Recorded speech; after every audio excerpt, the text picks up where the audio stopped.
Welcome back. Leader Podcast. No, it didn't even clink. Oh, sorry. There you go. Don't break my mug. Don't mess with Texas. It'd be your mug breaking my mug, just for the record. Good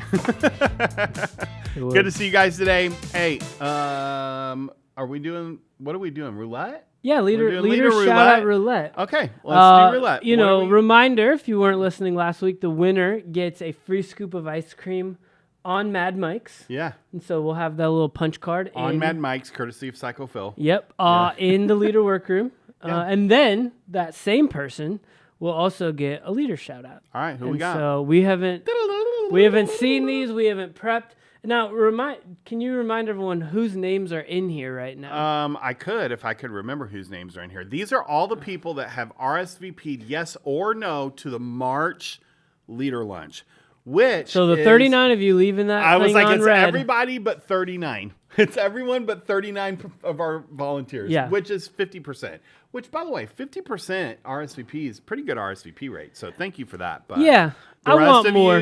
We want you to fill an appropriate amount of We shame. want you just to feel left out. Yeah. So we hope you're feeling a little left out. You're missing it. A little FOMO'd.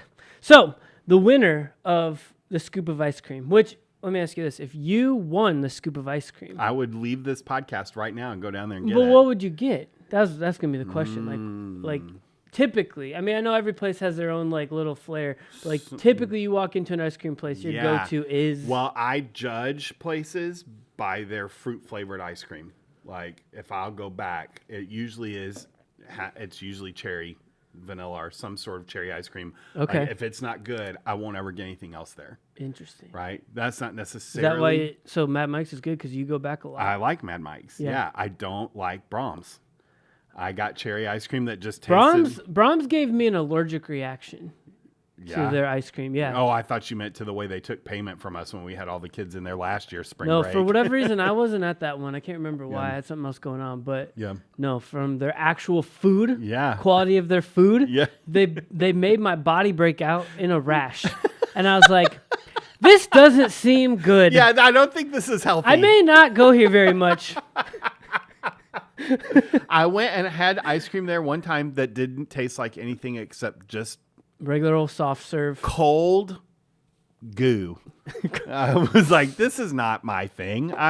So. You got to be Oklahoman for that. And maybe. I'm not. I'm not Oklahoma enough. All right, for that, so for sure. The winner of the Mad Mike's thing and leader shout out goes to none other than the one and only Katie Porter.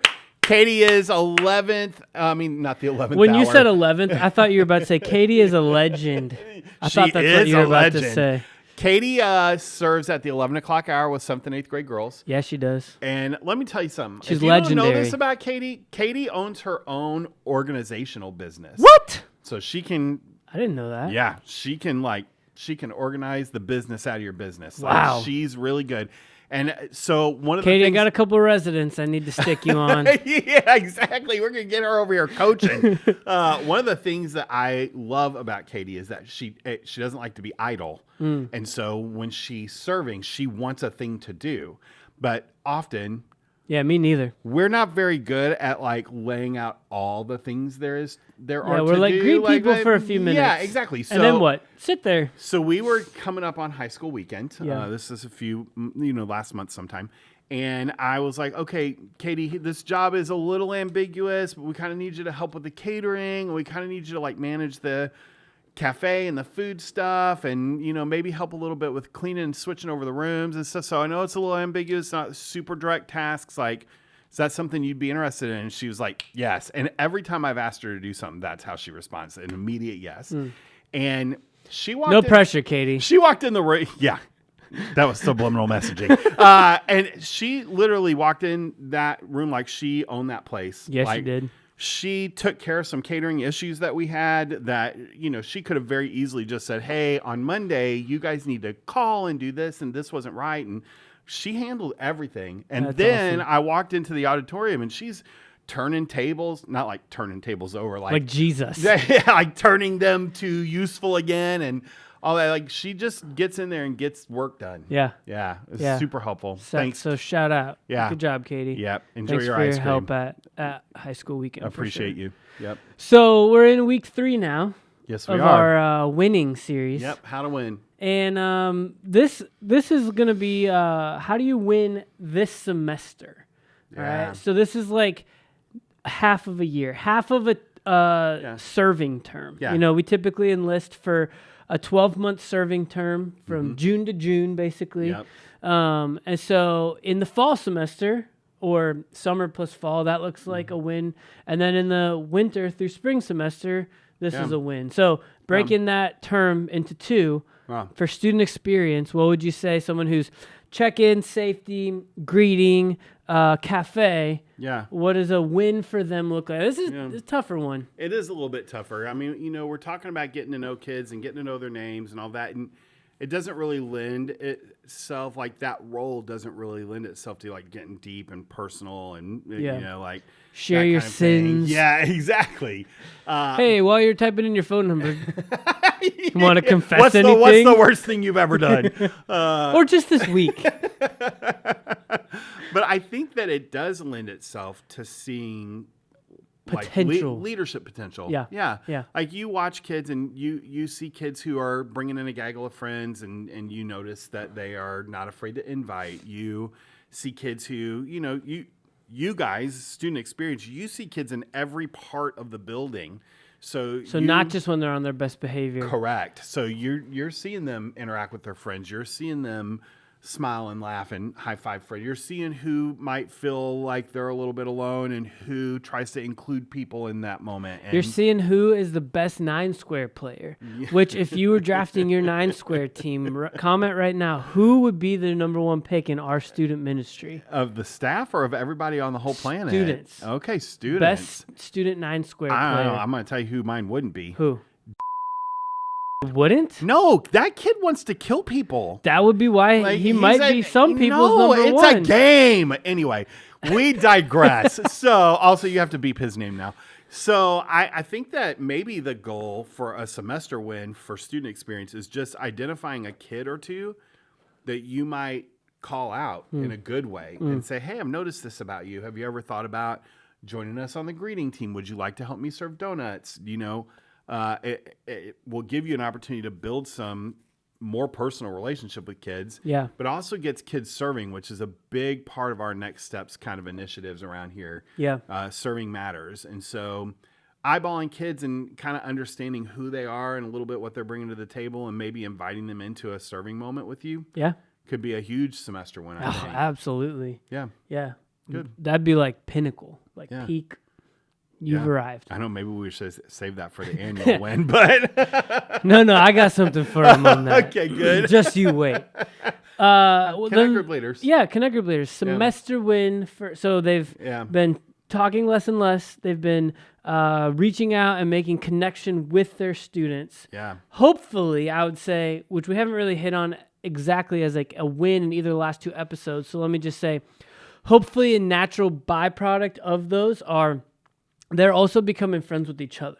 Yeah. Like one of the best ways to influence attendance over time in the life of your Connect group and those students who you're eventually going to be handing off to other leaders in the future is that they're not just connected to you, but they're connected to each other. Yeah. And people stick at churches for a really long time if they have their friends there. 100%. And so hopefully they're becoming friends with each other, which is absolutely massive. Yeah. But we have a little bit of a different like end goal win for the semester for a Connect group leader, which we would say it's know their story. Like the kids that are coming on the route, obviously, like some of you guys have 57 kids on your roster, and you know maybe 20 of them come regularly throughout the semester. Like we're talking about the kids who are there regularly that you are having conversations with, that you're staying connected to. Like you should know their story at that point. Go ahead. No, you first. I was going to ask you how. Let's give a couple of tips. Like, that's what I was going to say. How do you get to know their story? Because you got 45 minutes. You got a lesson to cover. Yeah. Listen, I think that time right before groups start and the 10 minutes after, while you're walking over, crossing back over the creek to go to church or standing on the patio waiting for their parents to pick them up or whatever it is, those are key moments. It's probably not happening in your group. If it is happening in your group, it's happening through things like prayer requests, eavesdropping, like in a good way. I mean, if you are kind of facilitating the conversation the right way, then me and Nick are in here talking to each other, like playing off each other from a question you asked, but you are filtering all that information and kind of making mental notes. Or you got that kid who's just really forward and they do just share stuff. Yeah, all the time. And sometimes you're like, please stop sharing. Yeah. But hey, you got to know their story. Yeah. And I think too, like we tried to write some of our questions in such a way that it would draw out pieces of their story. Yeah. Like if you were in this situation, how would you have responded? Sometimes is written that way because we want you to figure out how they would respond, not whether or not they know the biblical, root word. Yes, thank you. I was like, there's something in there. There's a silver bullet in here too, and it requires the most out of you, like of what I'm about to say. But like, go to camp, and if you go to camp, and you sound like you're pushing a thing now. No, I'm just saying. We talked about camp, I think, every episode. And I'm great with that because camp changes everything for everybody. And you can be so strategic. If you're a small group leader at camp and you're like, positioned with kids that have been in your group, will be in your group, whatever, you can find time to like have one-on-one conversations with every kid over the course of that week. And we give you hero money, so you don't even have to pay for it. Like you can say to a kid, "Let's go to the cafe." Every meal, every free time, like so easy. So and if you're looking for like, man, I don't know, we got this 45-minute little window, whatever. Like the time that you can like walk out of there with 10, 15 plus stories, like. Is a week like camp, and it's second to none in the rest of the cycle of what we do. Yeah, so agreed. Great. Storytime? Register for camp right now. Storytime? Yes, Storytime. All right. So on Sunday, we had our one big day. Okay. At the time of filming, all the things. Yeah. So March, spring break week. Yeah. And we had like a Q&A day, right? So the students could ask questions. And we had a panel. So it was me, Luke, and Kaylee.